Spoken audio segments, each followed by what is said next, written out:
You're listening to Podketeers. Welcome to episode 359 of Podketeers. This week I try to pivot my recent Animal Crossing addiction into a new idea which I think would be very popular. Disneyland reopens and we talk about some of the posts that we saw throughout the week, including some of the attraction upgrades. Adidas and Marvel collab on a new Iron Man inspired sneaker, and we talk about Marvel's Phase 4 teaser celebrating the movies.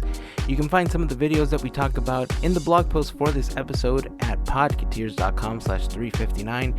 We also include a video that the folks over at Theme Park Insider posted of the reopening day celebration on Main Street, USA in Town Square. Remember that if you have any thoughts that you'd like to share about anything that we talk about, please join us over on our Discord server. We'd love for you to join the community.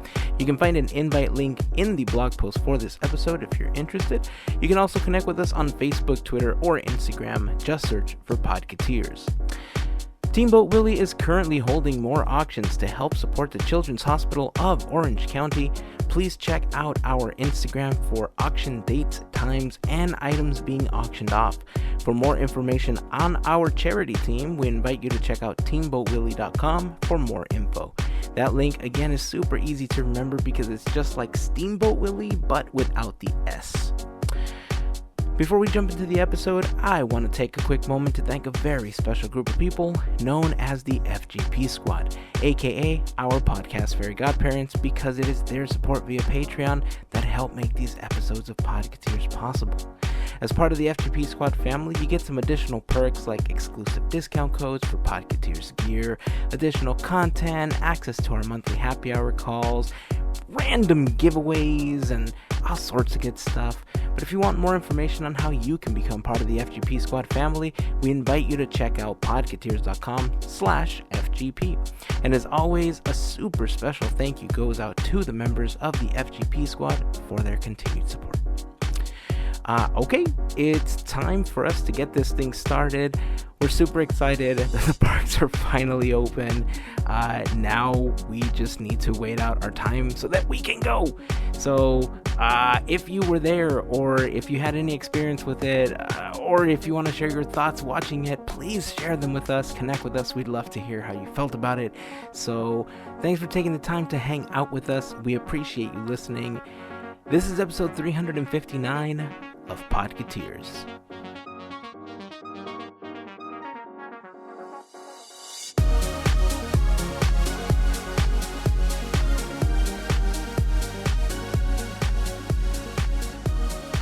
Okay, so I'm gonna possibly bore some of you for the next 2 minutes or so, but stay with me because I believe that the payoff for what I'm about to talk to you about is well worth it. And at least that's what I'm hoping by what's in my head right now. But y'all know that I recently got a Switch, right?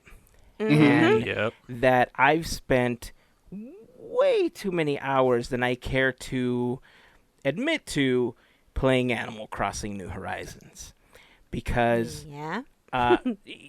I think, I don't know if I explained it on the podcast, definitely did it on the Discord server, but I was telling people that it basically gave me a sense of taking control again. I know that sounds weird, but having that little dude run around the island with no mask on, carefree, and just doing whatever the heck he wanted, just felt good inside. It was love. It felt nice. It gave me the tinglies, right?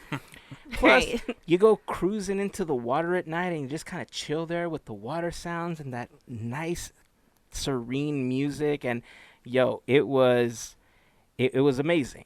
Okay, it was awesome. So you're selling me. Okay, so I'm loving this game.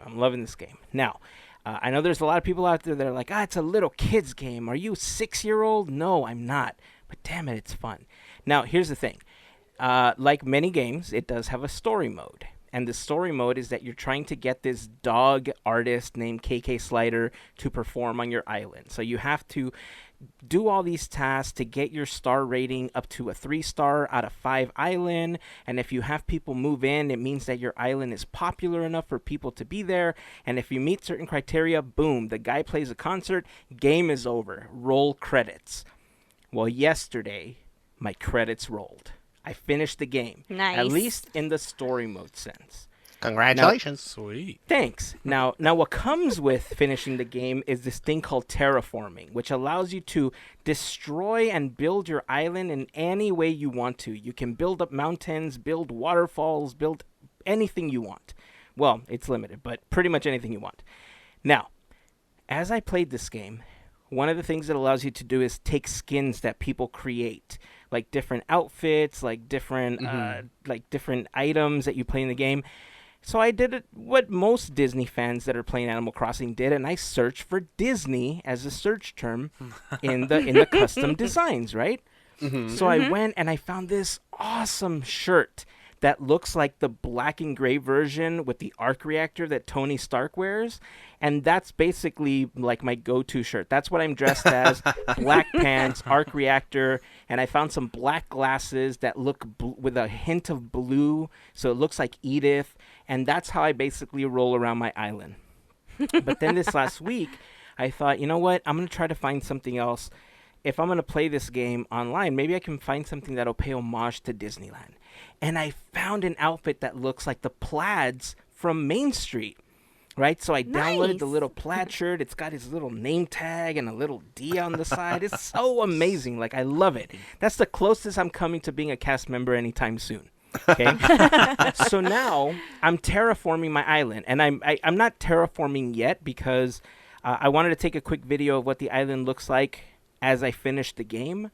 I spent the last week moving houses around to kind of create like a community and everything. And then it hit me right before I started terraforming. Disney needs to get in on this action. We need Animal Crossing New Horizons Epcot Edition. Okay? Because wasn't Epcot supposed to be the society, like a community of the future? If you were building this community from scratch, I mean, I don't even care if you call it Celebration Florida Animal Crossing. Call it whatever you want. But give me a Disney twist, and instead of all these animals that come with Animal Crossing, give me all the Disney characters that get to move into my island. And you build a community with these characters. Huh? It's money on the table. I'm thinking they're listening. You just put it out there. I mean, I hope they are. Like, I don't even want money for this one. No, and actually, they're going to make a lot of money. I want money for this one. Just make the checkout. You know where to send the money to. That PO or boxes on the passes. website.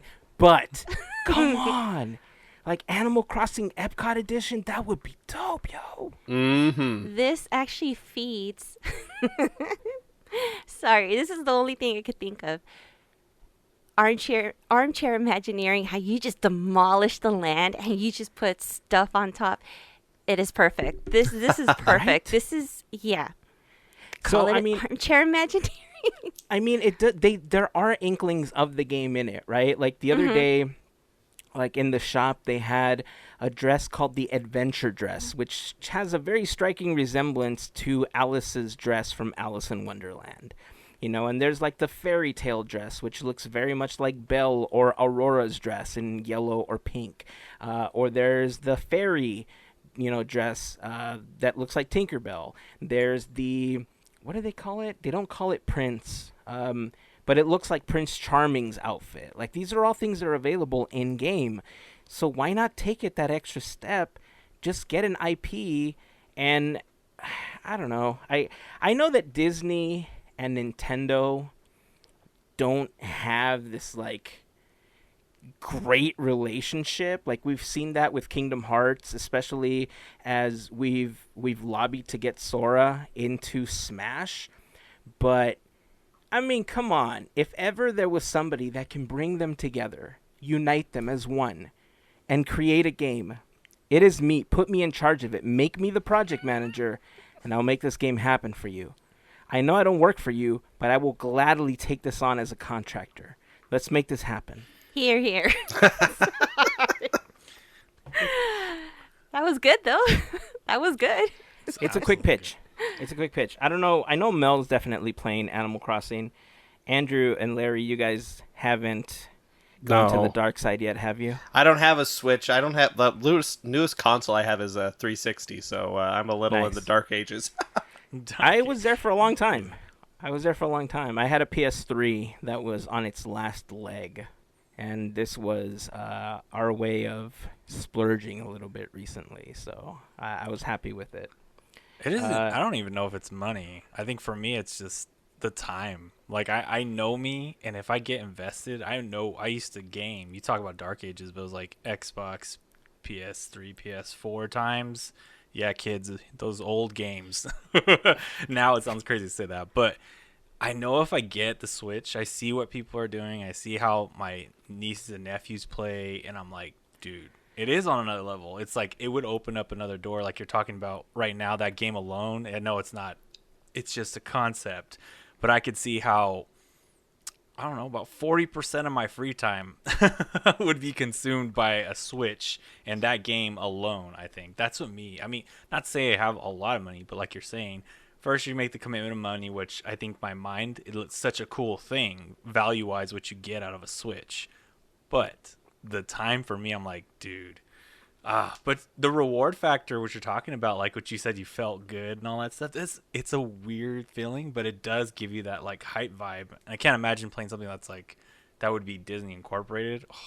Well, here's the thing: we are very similar, sir. I'm the same way. I get, for lack of a better term, I get very easily addicted to things that I like instantly, and the reason I said I've played way more hours than I'm comfortable admitting to is because the first week, I kid you not, this was a conversation I had with Mel that I kid you not, the first week and a half that I had it, I basically slept about an hour and a half each night because after work, if I wasn't editing, I was playing freaking Animal Crossing. Wow. I cannot, like, I've probably invested. I've only had it for what, a month? Has it even been a month yet? I don't even think I've had it a whole month yet. No, not a full month. I've probably invested the same amount that people play this game in like 6 months already. It's bad. With that, once again, Disney, another sale pitch for a guy over here, Heyzen. He only needs an hour of sleep if he's hooked on the game. Just it's out there. Which means it's only an hour of sleep that I'll get while I'm working on your game, Disney. Put me on this project. We'll make it happen. Cha-ching. There you go. Anyway, it's been a bittersweet week, I have to admit. I'm not going to candy coat that. It's been a bittersweet week for me because, the park is opening. That's the sweet part of it. Bitter part of it is I can't be there yet. I want to be there with all my heart and soul, and I just can't. I'm counting down the days till I finally can be. But, watching the videos of when they first opened the gates, Mickey was there, Ken Potrock was there. People were coming down Main Street for the first time after 412 days. Josh was there. The Bobs were there. All the cast members lined up as people are walking down Main Street. It was an emotional moment. I'm not going to lie. It was hard to watch because I can feel the excitement and I could feel how people were getting choked up walking down Main Street. What about you guys? Yeah, same. Pretty much that. And I think it was just even more emotional because the gates haven't been closed for so long. So this is kind of like it was kind of, how do I say this? I don't want to say it is, but it kind of felt like it was opening day in 1955. Like everybody knew it was going to open. Everybody was excited. We got to see it on TV. And then the moment happened when we see the gates open. I mean, it hit because we know of that history, and it just sinks really deep inside. So, yeah. It was the really ladies' cool. heels were sinking into the cement, and the toilets were overflowing, and there was no drinking fountains, and yeah, same thing. That happened in 2021, right? I'm sure. But I thought it was so cool that that all the Josh Damaro and the Bobs and Ken Potrock, and everybody's there and taking pictures with people and saying hi and talking and all that stuff. It's fantastic for them all to be there. I thought that was great. You know, it's funny, both what you talk about. I have, coworkers beyond Disney, like working for a school here in Southern California, and they know how incorporated into Disney. And what Melissa brings up is that they're not heavy Disney fans like we are, but they all had the same thing about to say, hey, today's opening day. Like, everybody kind of knew. It's like baseball, don't get me started, but it's different. It's Disney. So there's like way more people that are invested in this opening day again. And it's funny because it brings back emotions for one of my older coworkers, colleagues I work with. He's the director of our department. He was a child that went to the original Disneyland opening, like the original one. Wow. He was there. So that story he bring up with us that day when it bring up those stories about when he went when he was younger, and it was pretty crazy. I mean, just to hear those stories reconnect again, and then it kind of brings back the whole lore. I then we as friends co-working, we watched a couple like social media clips or what we could, and it did make me realize one thing for sure. Whenever I do go back, when I do go back, don't think I'm going to record anything when I first walk in. Not because I want to soak that in, first walk in. So as seeing it through everyone else's eyes, now seeing it there, I'm like, wow, I don't want to take that for granted at that moment, at least for that time. So that's going to be really exciting. And second, I just liked the joy it bring again. A crazy thing, like, Andrew's making jokes over here. It wasn't like these things. Well, maybe there was social marker lines that weren't in right places, or maybe there was things like that we didn't know about. Food, hold up. But for all we see, it just looked like a magical experience, and that vibe is back. It's weird. It was, even just going through your timelines or social media, it felt a little bit more happier, which is a weird thing to think. But yeah, they just theme park stuff felt good again. Mm-hmm. Yeah, I have to completely agree. It's that exact same thing you're talking about. Seeing park stuff that was live again was an absolute magical experience. And Mel, you brought up a great parallel about the opening day. And I can't imagine listening to your coworker's stories, Larry, about when he was there, the first time. And yeah, I mean, it did have that vibe of opening day, and I'm happy that it did. But again, I don't want to be there. I have freaking FOMO. I'm very realistic, or at least I try to be realistic now about, certain things. And I know certain things can happen at certain times. I get it, right? But at the same time, damn it, I got FOMO. I want to be there. I want a churro. Yes, I do. Birthday cake one they have now. Oh, yeah. I don't care. I want a regular churro, and I want a chimichanga, and yeah. I want some Plaza Inn chicken, a mint julep, and an orange Dole Whip. We are so sorry you're hungry. Yeah, I know the orange Dole Whip isn't what people normally go for, but man, that is my favorite. I haven't flavor. gotten to try one yet, so I'm so sorry. I mean, I've had the citrus swirl in Walt Disney World, but I don't know how it compares to what's at Tropical Hideaway. Yeah, I can't compare it because I've never been to Disney World, but I could tell you it's delicious. I'll get it next time, I swear. I don't think there's any other way to put it, but it's well, I mean, I can add an expletive to that and then say it's that word delicious to really punctuate it. But I mean, my wife had the raspberry one that they had, and she really enjoyed that one. I had it, and I was like, it's raspberry. But I'm all about the orange flavored stuff, and who loves orange soda? I do. So, if you had an opportunity to be at the opening of the parks, or the reopening of the parks, let us know. Join the conversation over on Discord. Leave a comment over on Instagram or Facebook. We'd love to know your thoughts. And if you weren't there, we'd love to know how you felt watching all of this unfold. We have an idea of some of the FGP Squad members FGP Squad member Albert was there as we're recording this episode. He was at Disneyland. I think it's closed now. I think the current hours are 9 to 6 or 10 to 6 or something like that. I don't remember exactly what it is, or 8 to 6 is what it is. I think 7 maybe. And they could shop Is it till 7? 8. I think that's Yeah. what I heard. Okay. So they were on compressed hours because they didn't want to have to deal with people at night and everything. They didn't want to deal with me setting up a tripod trying to get pictures of the castle at night. But Oh, wow. Yep. they don't have to because I'm not there. Don't worry, guys. Not yet. Just give There it you some go, time. putting out those I'll be there ideas. soon. But yeah, let us know how you felt. Definitely an emotional week. Disneyland hasn't really ever closed except twice in the entire span of time that Disneyland's been open. The first time was during September 11. That was one of the... the first time was when Kennedy was assassinated, and then the second time was September 11th. Those are the only times in history that Disneyland closed up until now.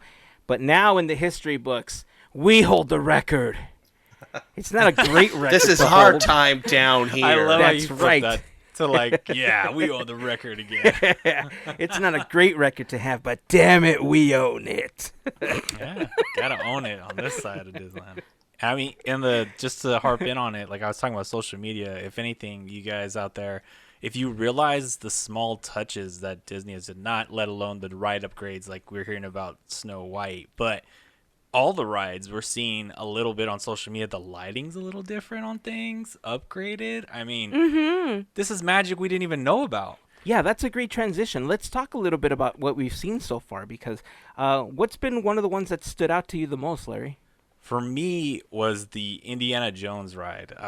This was always, it's a dark ride. Yeah. Right? When you come through it, you've seen things so many times, at least for me, where you kind of got used to this like darker feel of it, but it's a cave, it's a temple. It should feel kind of like that. But boy, oh boy, I saw a clip online, thanks to you guys sharing in our group text chatting. I had nothing yet at that point because I was just watching people's reactions on Main Street, and then all of a sudden I see this. I mean, you're seeing lighting right off for what our point of view is when you get on that bridge and then you turn over and then you see, the eyes of the idol, and then you just see it like lit up with this projection lighting, these slight color changes, but then you turn to your right and you could see how they're projecting lighting off the back walls too, where you saw some of the mosaic cutouts and the color combinations they're using. You wouldn't think initially like, oh, that's kind of weird. No way. It looks way more like, I don't know, methodical and cool, like a temple would look like if you snuck in, almost that Aladdin feel, I guess, when like the gold glow sort of thing. Yeah. So I was like, this is ridiculous. And then I know Andrew, I don't know if you've heard their Saw, but I know Roger Rabbit got a couple of upgrades too. I haven't seen. I'm gonna have to check it out. Yeah, I did notice that stuff on Mara right on the bridge. It's from what I can tell, it's a projection, but it's a very well done projection. That it's not okay. We're animating Mara. It's just for texture. It's just for color. It's just for accentuating the curves and everything that's already there. And because lighting that big face, I guess, is I mean, if you kind of look around, if you take notice of everything around, you can really only light from really high up above or like under the bridge, because right below is the lava pit. It's a lava pit. Yeah. And so you can't really have any lights there, so you can't really get some of those good angles and getting some good shadows and colors. So using projection in that way is something really cool, and I was blown away. It's a great effect. And then it does look like everything got, from what I can tell, an LED upgrade for most of it. You can tell colors are a lot more vibrant. Haunted Mansion, that was another one that I saw, that the ghosts are much more vibrant in their color. They're not as washed out, but it's also, I saw another one where it's more spooky looking. It's not as bright, but the color's brighter, and it's like you can see everything, but it's more ambiance at the same time, which was very cool in the graveyard scenes. I haven't even seen these, so this was exciting.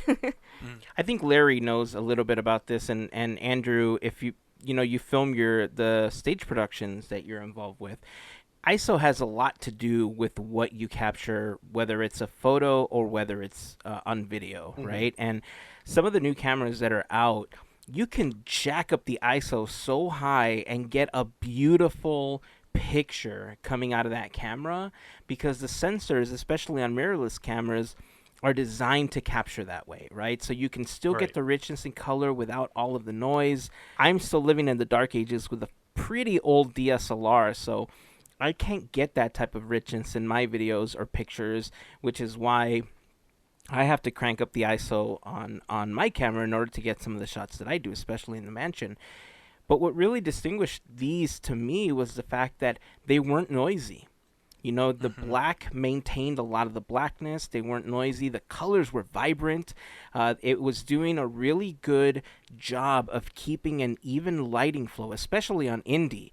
When they got to that bridge, like you were talking about, man, it was gorgeous. Talk about taking the technology that you use for things like Mickey's Mixed Magic, or the projections on the castle, the projections on Matterhorn, and applying it to your attractions in a way that just punctuates the experience more than they ever have. Other than when the doors still kind of did what they did when you were entering and all that. When they added the mapping to that section of the attraction, I thought I was blown away. I was like, damn, it can't get any better than this. But now, seeing this, it looks like they are really taking a lot of the new tech and just bringing it to more attractions. This last year, as much as a curse as it was not having the parks, it really did allow Imagineering to do a lot of the things that they wanted to do that they couldn't, because the parks are always so saturated with people. I mean, look at what they did even with King Arthur's Carousel. It's so vibrant and gorgeous Beautiful. looking. That's one of the things I'm looking forward to the most. Seeing Indiana Jones, seeing the mansion in person, seeing what they're bringing to Avengers Campus, seeing the new Snow White's Enchanted Tale, in person. Because I've seen video of it and I've seen what it looks like. But again, the camera will compensate a little bit for you and make it a little bit nicer. But it's not till I see them with these peepas that I'm really gonna really be able to soak it in. There's some great lighting effects in that Snow White Enchanted Wish. It's fantastic. The new stuff they added at the end, there's some really cool stuff. I don't want to spoil it for everybody, but some really cool twinkling and different things. I'll spoil it. Okay, spoil it. It follows the story.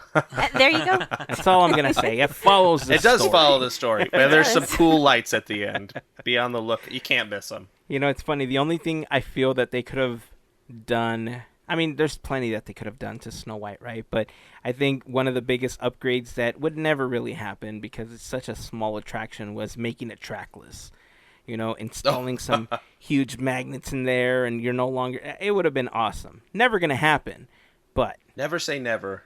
All right, that's a good point. And it kind of... I think the, Disney fans of old, I don't know if they want that to go trackless. I know for us, we're like, innovate. Make it always continue. That was kind of the idea of Walt, right? Right. But for it to keep it in its original... We just talked about a second ago, the carousel, those things... we want still paying the homage to what it was, and so where do you find that groove? But trackless sounds cool because it's such a smooth ride. I mean, that's the thing. It really does take you into a different experience of feeling that. It just makes you wonder though what they got up their sleeve. I mean, everyone's obviously the TikTok video. Everyone's talking about what they got up their sleeve for another ride that's gonna have a lot of color. I think that kind of went viral. Let's talk about that video, Mel, because you sent that to us in our text chain. It's like, where do I start with this? So imagine you're walking into Toontown. If you remember the Disney wall where it had Mickey and Minnie in Toontown in the back, if you just look up, you just got to look up, and you just see, like, a building. But the best part is the banners, because the banners are saying, what did they say? Pretty much along the lines of, like, you didn't like this is a big building. Yes, it is a big building, and kind of making it like the obvious, like it is there because it is there, but it's so cheeky, it's clever, and it's like, man, instead of having to try to hide it, it's like it's right there. And Disney's like, yeah, it's right there. See it in his glory. It's so it's really, really good. And kudos, because that, yeah. Yeah, kudos turning into like a social, thing that blows up on TikTok. I'm gonna put it out Right. here. I'm not a TikTok user or either in person because once again this falls into that whole line of time. I Yeah. know if I got on TikTok I would probably lose a lot of my lifetime because I'm all about comedy videos. So when I saw this I had a background knowing because my nephews and nieces reference that original TikTok that they used the sound bite from. They're gonna notice it. And I was always like, why do they keep making this reference to that? And then seeing it now with this, large facade of a building, it was pretty clever. Well done to, you knew everybody was gonna call it out. So how do you flip the coin before one of the very few chances they get a foot ahead of everybody Yeah. before they can say anything, and they turned it into a really good joke. It was good. I saw so many videos people doing the same thing. It was pretty funny. Yeah, I had to bring up the video because I couldn't remember what it was either, Mel. But the sign has Mickey and Minnie with construction hats on, and it says, Yeah. "What big building? There's no big building here." And then the sound, Larry, that you're referencing is a really popular TikTok sound where they're saying, "Who's gonna know? No one's gonna know. Who's gonna know?" But it's funny that they decided to recreate the sound so that they could own it because they didn't want somebody else getting the revenue from it. You nailed That's it. smart. But you I missed, admire you that. missed the best part. At the bottom of the sign, it says paid for by the Toontown Department of Implausible Deniability. I've missed. Oh, I didn't see Nice. that part. That's I didn't great. either. That's like sealing it. And Mickey and Minnie are giving like the biggest wink like possible. That is so Mickey Mouse. You can't Yeah. ask for anything more, right? Like you said, the tongue-in-cheekness of the original Mickey shorts. I think they've integrated really well in the new ones, but obviously it's updated Mickey that's in these, so love it. I think they've done this one other time. I don't remember if it was on Pixar Pier or if it was somewhere at Walt Disney World where they caught something that just didn't look quite right, or there was like a typo and they instantly caught it and they made fun of themselves and they were like, Oh, I know what let's you're move talking on. about. It was a hotel in Walt Disney World, I believe. It was called I'm gonna screw this up because I don't know it. It's like the Kreischer slide or something. Yeah. And they flipped the I and the E. Yes. I can't. I know I'm pronouncing Oh. that name wrong, but it was a slide. It was originally a big scary clown, and you slit out the mouth, Wow. and then they Wow. rethemed it to the Mickey shorts, and it's like a kind of like a roller coaster style slide thing. They just put a new screen on it, but yeah, they flipped it, and I think it was one of the Imagineers posted on their Zach Ridley, I think, posted it on Yeah. his thing, making fun of it. Wow. Yeah. Nice. That was a really great way to get ahead of it, too, because, everybody makes mistakes, right? And Yeah. if you can laugh at your mistakes, learn from it, and move on, then awesome. And I think that's exactly what they were doing. But calling this one out, one of the best touches to really spruce up Toontown, because you can't hide a building, right? Yeah. Unless you're making a Gravity Falls weird elevator thing that goes into the ground versus up. Oh, That's a boy. different story, but that's a story Oh, for man. another day, obviously. What But if something at Avengers Campus did that? Oh, Dude. wow. dude, You just I'm said in. some magical words. I'm in. It's a great time to transition over to talk about some Marvel stuff because we got Phase 4, preview. But before we jump into that, a couple things. I want to remind you that this episode of Podketeers is brought to you by a fantastic group of listeners known as the FGP Squad. The FGP Squad stands for Fairy Godparents. FGP Squad is what they have decided to call themselves, and it is their contributions via Patreon that help make these episodes of Podketeers possible. Being a part of the FGP Squad family also gets you a ton of other perks, like you get access to our monthly happy hour calls where we just hang out, we play games, we do all sorts of stuff, and just just spend some time together virtually. Discounts on Podketeers gear. You qualify for giveaways and all sorts of stuff. So if you're interested and would like more information on how you can become part of the FGP Squad, head over to podketeers.com/FGP for more information.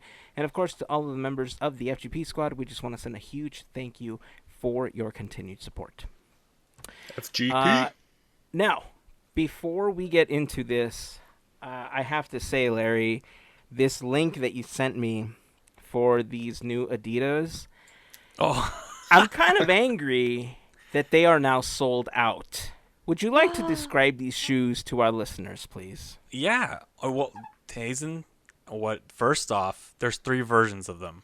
So the white ones were the coveted ones. Are they all sold out now? All of them are sold out right now. Oh. Okay, I was folks. willing to get all 3 versions of them. I'm willing to go into debt for them. Oh, no, you're right. I'm sorry. Oh, you're right. Still It's available? only the white ones that are sold out. You're right. Which were my favorite covers. There's hope. There's still hope, folks. So we're about to let Hazen's going to purchase as we're here live. We're doing play-by-play. He's pressed submit in the cart. No, I'm just kidding. Carlina, he's going to break it up in 4 so we can afford it. But these shoes through Adidas now. New Balance had a long contract going with Disney, but then they switched to Adidas. But recently, this has happened like 2017, they've been sticking to like kids line shoes. So every time there was Adidas released with Disney, it was a lot of kid size youth. I don't know what prompted it. I'm guessing with maybe Avengers Campus opening, maybe Marvel's moving forward, but they said they're going to release a set of Marvel shoes, which they've done in the past. They've had Hulk shoes, but these were years ago when we were in the Avengers series movies. And the ones they released, though, make me think of Avengers Campus because they're specifically designed to inspiration from Iron Man. And the coolness of the shoe, the white one, they have these like sleek white lines that kind of cut through the shoe, which reminds me of I don't know if you guys have seen the new doors, like in the fighter out there. Their color combinations are white, blue. Yeah, Quinjet. And then on the shoe has the classic Adidas 3 line, but they accent it with these like cool, I don't know how you would say, but they're like almost like if you're like a ribbon, or I don't know if it's like a ribbon, but it's like this nice tubing, very thin throughout the shoe. And then on the back, it's got this clear. If you get the white version, it's a clear and white, like outer sole look. And then on top, they have these cool lacings. Now, here's the kickoff, though. On the side of the shoe, it says Stark Industries, and it has the logo, which is so cool immediately because there's not very... I remember going to Hot Topic a long time ago, and my wife bought me a Stark Industries shirt right when I saw it. I was like, oh, man, I got to get that. It's always like this thing, which I'm thinking Disney is going to have some Stark Industries things. Because when I used to wear that shirt in the park, people would always ask me, where'd you get that shirt? Where'd you get that shirt? And I was like, oh, I got this from a store. I got this from a Hot Topic. Or it might have been Box Lunch, excuse me. And this shoe, though, the kickoff point, to make it just that last Iron Man, like Stark Industries, it's got to have something cool.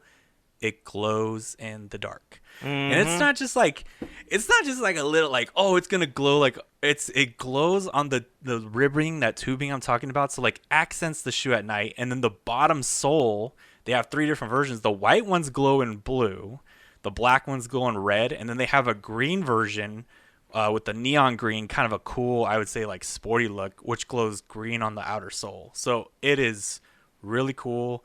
They're push you back a little bit, $150, but the white ones were the glowed blue. Those were the popular ones because I'm guessing everyone's trying to get that blue. Yeah, that goes the Iron Man blue basically. But yeah, I sent that to Heyzen immediately because I was like, yeah, Marvel. Yeah. About a month ago, I got a link from our pal VJ that Adidas was also releasing like an eco-friendly shoe. Like they were taking the article was called "The Next Chapter of Stan Smith Forever with Disney," and they ended up releasing a set of 7 pairs of sneakers that have Toy Story, Monsters Inc., but they're all made from sustainable products, which I thought was a really cool way to, I think it was right before Earth Day, if I remember correctly. I don't remember all of the details, but they had some really great designs in that one as well. It was the classic Adidas shoe that you're used to seeing, and I saw some of those, and like the Toy Story ones, I almost instantly wanted to jump on because they had one with the aliens, and I thought that was super cool. So I didn't know that they had terminated their contract with New Balance. I thought this was just a new cool thing that they were doing, but I assume that we're going to be seeing a lot more of these types of collabs from them if that's the case. The first, it's so funny because I didn't think Stark Industries when I first saw it glow. I thought Tron because it glowed in blue. But you know, anytime that I've seen these collaborations before, they always try to emulate the colors, right? They try to like make it look as close to the character as possible, but it's almost what I appreciate the most about these in particular, that it doesn't look like the character, that it looks more like an homage to the character versus trying to recreate them. And man, they're $150, man. That's a nice chunk of change to get all three versions of them. You could split it up in Carolina. That's not an ad, folks. Afterpay, one of those. I know I haven't pulled the trigger, and I'm exactly right. $150 is a lot for shoes, but for a shoe like collector of anything Disney, think about anything you've bought Disney. At least this will be on your shoe, on your foot, right? If you're not just gonna put it in a shelf, like we buy things for $100 that we're never gonna wear. We just will look at them. At least you'll get to wear these, and I think you're right on the money too. Like it's an inspiration. I think of when I see this shoe. Like someone that worked for Stark Industries would have that shoe. Like they'd be walking around, you'd be like, "Oh yeah, that's the shoe they got through the company." But it's like having a Nike shoe, right? Through the gift from the gift shop at Stark Industries. Yeah. There you go. Exactly. With their employee 25% discount. I should get a 25% discount. Larry, we should get a 25% discount for talking about it. Adidas, hook us up. Kicking it out. Send me a pair of ones that I could trial out for you, and I'll let you know how comfortable they are as I walk around Avengers Campus in a few months. Size 11, send them over. I'll tell you exactly what it's like. Exactly. They got Star Wars too. I'll walk around Galaxy's Edge with the Star Wars versions. People. We'll do this for you guys. And it's funny that you sent this to me because this last week I spent a good amount of time trying to figure out how to make it so that when I turn on my car, Jarvis initializes and says, "Welcome to your car, sir." No way. So, for real. You know, there's that. Oh. Yeah, no, for real. I'll send you a video. I'm dying already. I'll send you a video. When we can finally all get together, I will pick you up and you will see it happen live as well. Well, if you got the voice, if you got the Jarvis voice, I think I might just cry in your car then. I don't care. I'll have tissues ready for you, bro. I got you covered, man. Crying. You got on this. Which brings us to the Phase 4 announcement for Marvel. There was a video put out earlier today, I think, is when it was released, right, Mel? You sent us the link. I think it was today. Yeah. Clutch. Talk about the feels.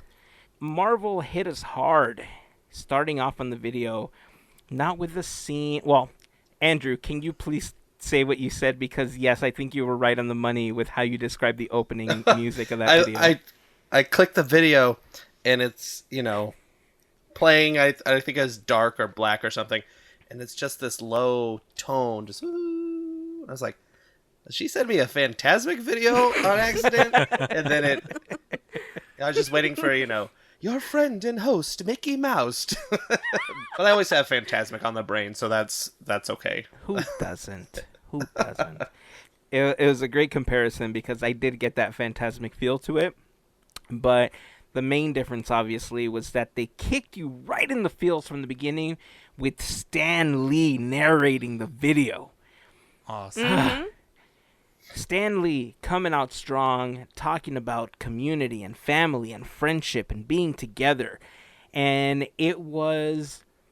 I'll tell you what I feel about the entire video at the end of it. But we did get finally a sneak peek for Eternals, Black Widow, Fantastic Four. What else did we get? Shang-Chi, or what's the Yeah, you got it. I think it's Yeah, Shang-Chi Shang-Chi and the Shang-Chi four and the Legend of the Ten Ten Rings. That's Rings. what it's called. Yeah, Yes. some kind of number Yeah. rings. So a Yes. preview for Shang-Chi and the Ten Rings, but we finally got an official title for a couple of these movies.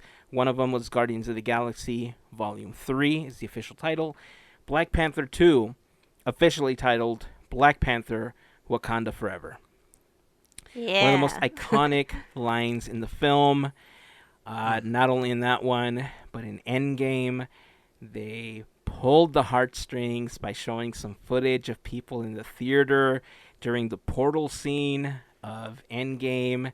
I damn near lost it. Yeah. It's hard for me to believe that several years after this happened in the theater, I got the same emotions running through me, feeling the energy that those people were feeling.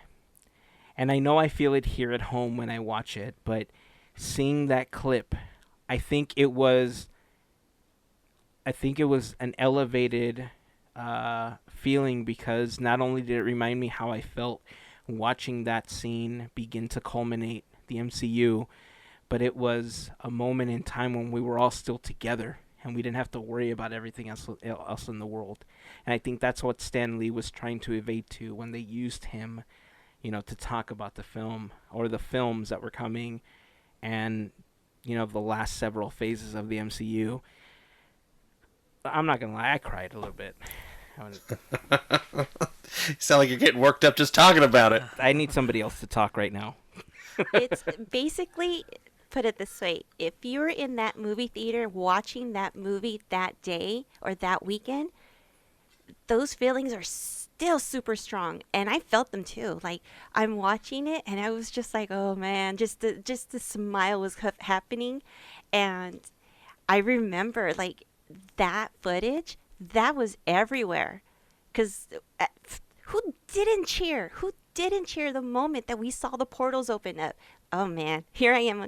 It's a good movie. That's I'm like how you get pumped, I do too, because it just brought back all those feels and stuff, and it was just such good memories. So it was awesome to see it again.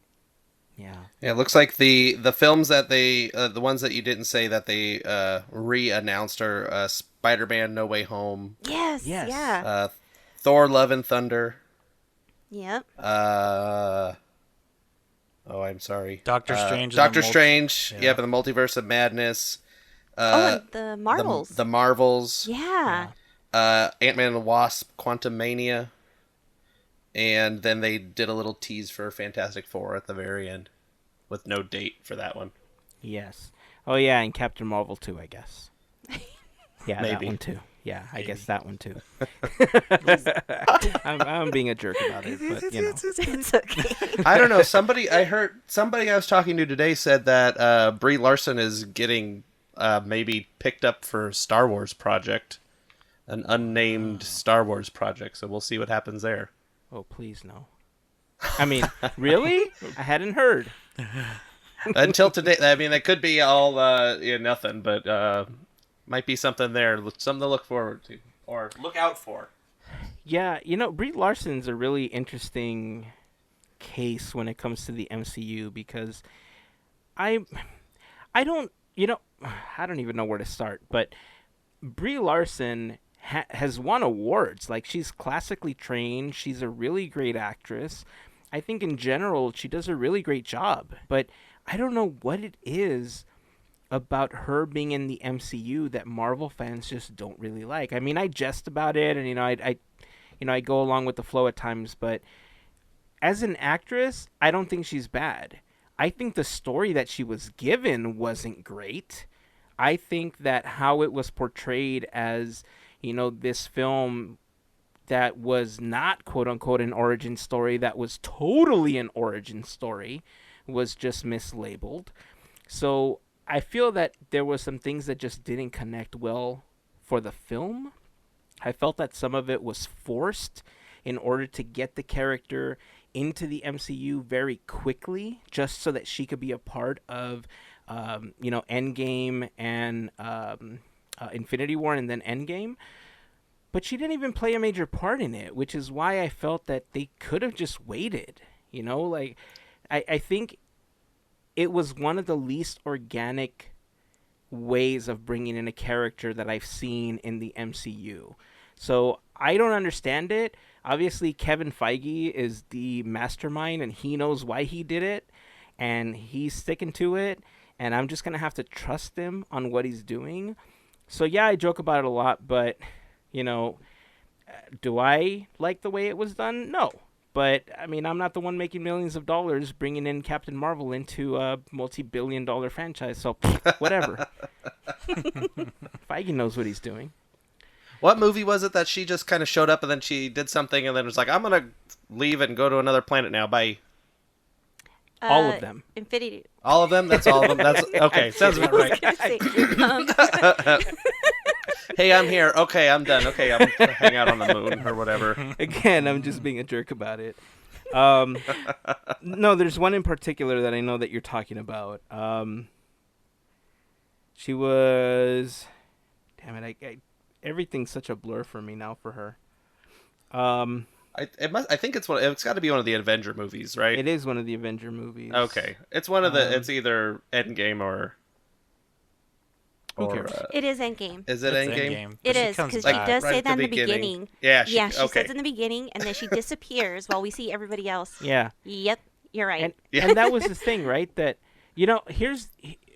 I don't know. Looking at where the MCU is going now, I'm trying to put myself in the mind of Kevin Feige, because if I can do that, I'll make us billions of dollars as well. But... Oh, wow. I think looking at how things are structured, Carol Danvers was we were told that she was this omnipotent being that could take down Thanos faster than Tony Stark could snap his fingers, right? But the problem is that if you wanted to sell the Scarlet Witch as a character that could do the same with chaos magic, you couldn't let Carol do that. You had to give her some weaknesses, and you had to take her out of the story so that she plays a bigger role in Phase 4.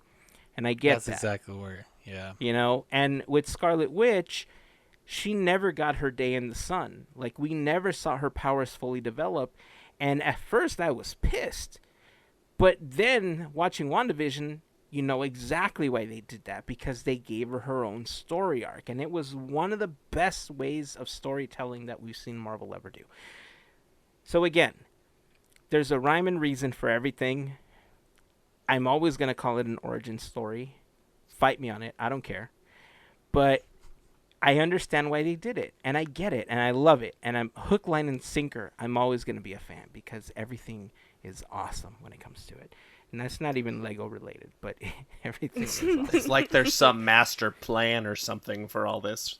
You would think so, right? Like a plan that comes in phases for some reason. What are you guys most looking forward to in Phase 4? For me, just looking at that, what they just released, it's funny because if you would have asked me, this is why I love Marvel, but if you would have asked me 2 months ago, I would have probably said it's between Thor, Love and Thunder and Guardians of the Galaxy, because that's what I know. No offense to Black Widow. That's going to look like a cool backstory, but now it's kind of like, oh, man, it's a little harder to watch because we know now. Yeah. And everyone's Spider-Man fans. I love Spider-Man too, but those would be the two for me. What's interesting, though, now, after watching that, Black Panther is a definite one for me. Wakanda Forever, the title, watching that little clip that they did put in there, I think there's going to be a lot more to it. And I hate, it's not the reason for, the passing of, forgive me, I forgot his name. I'll throw Chadwick Boseman. Chadwick Boseman. It's not for that. It's the story, like what we just saw in that trailer about how we're all, this is like trying to come together to support each other. Like Wakanda's main line is this like support beam of each other in this, area that they've protected. And for how that's going to be told in this series now, there's going to be something in that movie. I don't want to build it up too high to what it should be, but I just feel like that one's going to have a lot more, just like the first Black Panther did. It had so much that I didn't anticipate, and now I'm like expecting more from it. And just a side note on this, I feel like there's a little bit more Marvel's trying to tell people. When I watched it the second time, and then I did watch it a fourth and fifth time, but when I watched it the second time after Melissa sent it to me, I think maybe all y'all got the same vibe, but I feel like there's more to this than just giving people excitement about the movies. I really think after what has all happened, they want to let you know that a part of them telling these stories is you going to the movies, because that's the main key of them making these stories. They showed that showed that clip from, I remember it distinctly watching that scene from Endgame, because side note, that was the first time thanks for everyone not blowing that to me, but I watched that way late into June. I still remember the day I watched it. And then I went to meet up with Heyzen and Melissa to go to the park. And I remember Heyzen, I just told him, oh, it's the first time I watched it. And he just goes, I know you need one of these. And he just hugged me. And that's one of those moments, like, that's what came back to my head watching that clip. But I think they're trying to give people, there's a lot of things going on, and you got to feel comfortable with vaccinations. We see that things are starting to come through, but they're telling people, like, it's great having these movies on Disney Plus to buy, but don't forget, like, part of the movie theater experience, once it's safe again, you should try and do it again, because it's worth it. That's what keeps these stories being told. I feel like that might have been a part of it too. Sorry to jump over that, but yeah.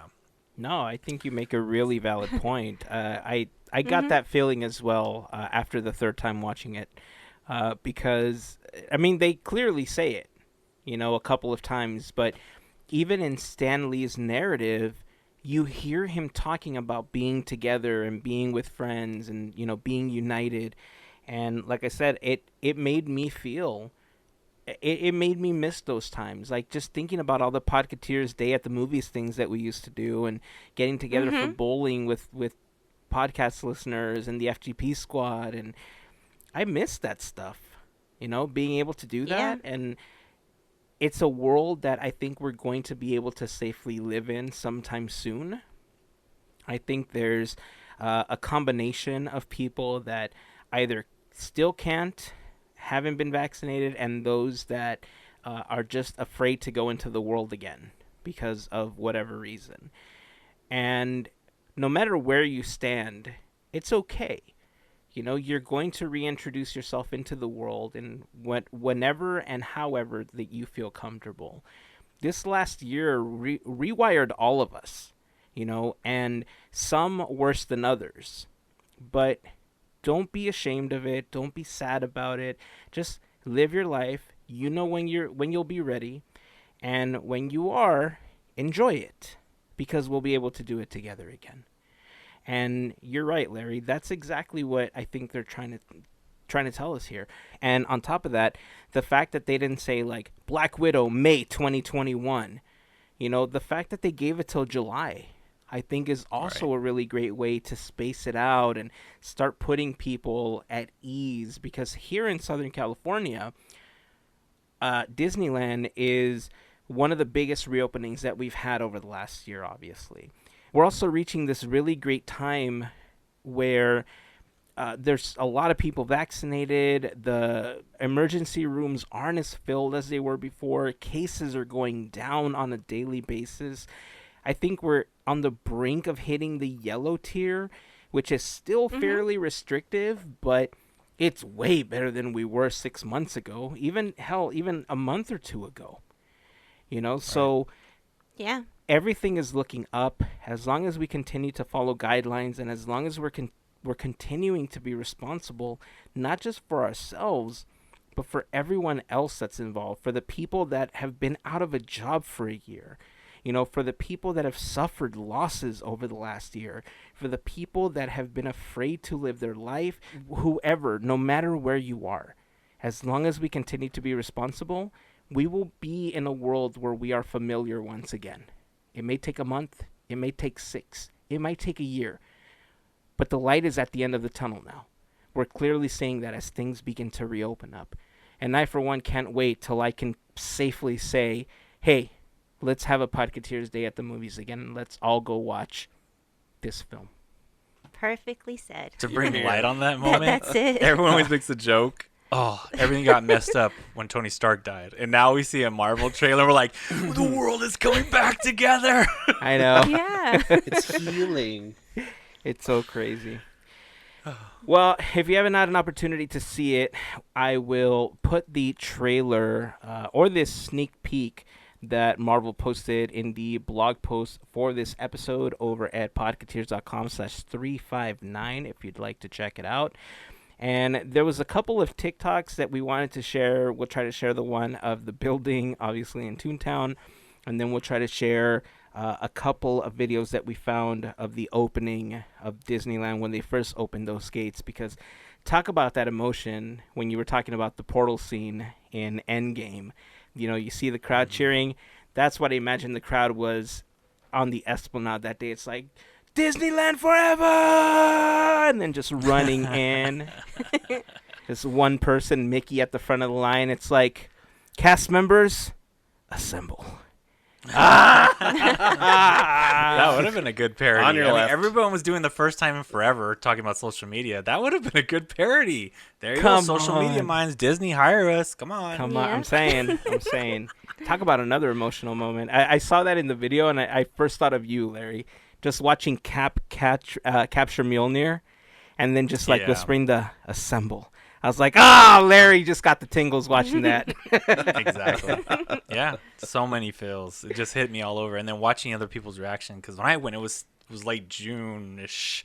To see that reaction was like, wow. Yeah, it hit me all in the right spaces. It just amazing. Nice work. And, well, not to cut it off, Melissa, which one is it for you on the list? The movie. Ooh, for sure. Is it- Shang-Chi Okay.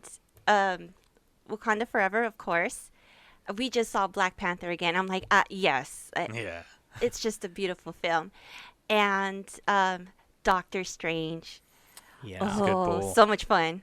we need to learn Yeah. more about the I'm not witches. too much into horror movies. It's supposed to be a horror movie, but I'm gonna go to it anyway. That one's the one I'm excited for too. Is even though I'm probably gonna be scared and hiding behind my hands the whole movie. But also, Love and Thunder. I love yeah. Taika Waititi is hilarious. And Yes. so I can't wait to see what they do That's with gonna that. be so And funny. then the Ant-Man movie as well, you know, with Paul Rudd and hopefully I can't remember his buddy in that, but hopefully he has some great lines in there. Oh, yeah. Luis, Yeah. Yeah. you know Yes, who I'm that guy. talking about. Everybody knows. His name's just Luis. It's like Michael Pena. Pena is the That's it. actor's name. All right, well, He doesn't have a last name. the point is that, yes, they're all fantastic. We love them all. You're right about Love and Thunder. Ragnarok is possibly the best Thor in the entire series, and if he can top it Yes. in Love and Thunder, I'm so game for that. So, Mm-hmm. but I'm excited for Fantastic Four as well. You know, they've been talking Yeah. about bringing in the Fantastic Four for so long, and I think John Krasinski is going to be Mr. Fantastic. That's going to be a really fun pairing. I think he does. Is a that really good job. official? Because they keep like teasing people with all these different things. I know. And I'm kind of crossing my fingers that it really does turn out to be him, because I kind of like him Yeah, as an same actor. here. So I think he'll do a really good job in the role. I enjoyed the Jack Ryan series way more than I thought I was going to, and he was fantastic in that. So that's on Amazon, right? yeah, Right. so that Okay, I gotta series check it out. alone makes me think that he's going to be able to pull off a Reed Richards really well in the MCU. So, anyway, I think that's going to wrap it up for this episode.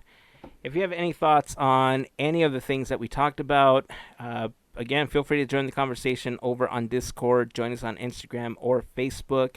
The links to a couple of these things will be in the blog post for this episode if you want to check out the Adidas that we were talking about. I'll put some pictures and the link in the blog post as well. Congratulations to the People Mover before we end. It is official. I know last week we were like, who's going to win? Congratulations, insert attraction. But now we know officially the People Mover has become the dominant attraction and the 2021 March Mayhem in April champion of the world. at least in our world. Called it. Your vote counts. Yeah. Any surprises outside of that? Did you think anybody was going to advance and didn't, or anything not go your way other than the Mine Train Through Nature's Wonderland and the Rainbow Caverns not winning, said Heyzen disappointedly? I was mad that Country Bears didn't make it farther than it did. Right. That's a good point. Yeah. Yeah. I think it fell Yeah. hard. It Captain was EO had a went special- like all the way. Yeah. I mean, I guess we do have. There's another Country Bears around still, but still, I love the Country Bears. Yeah, here. Yeah. Yeah, where I they were did- too, located. Yeah. Yeah, I think there was several instances where I think we can run a parallel to Walt Disney World, but I kept having to remind myself these are Disneyland extinct attractions. And Yeah. even, yeah, we can definitely ride the People Mover at Disney World, but is it Disneyland's People Mover? No. Nope. No. So, No way. anyhow, thank you to everybody that had an opportunity to vote. It's been the biggest March Mayhem that we've had. We are looking forward to next year. I'm thinking next year, I mean, I'm just throwing the idea out there, but we can brainstorm it to see what we want to do. But maybe favorite Disney tune? Ooh. Whoa. We'll start putting some of the most popular songs up against each other and see who brings it out. Or we can do movie scores. Heck, we could do March Mayhem and then we can do March Mayhem in April and do songs and scores back to back. Ooh. And then I'm gonna do my own of DCA extinct attractions, just so Superstar Limo can make it all the way to the top, because I know that's what's gonna happen. Everybody loves Superstar Limo. It's Never got to it's ride a it. shame it's not around anymore. Not part of that group. Yep, that's what everybody says. Everybody laments As Superstar everybody Limo not being says. around anymore. What a shame. All right, that's going to wrap it up. So until next time, keep dreaming, keep moving forward, and always remember to pass on the magic. Have a fantastic week, everyone. Bye. See you go. I can't believe we're wrapping up on Superstar. That's how this is wrapping up. The end.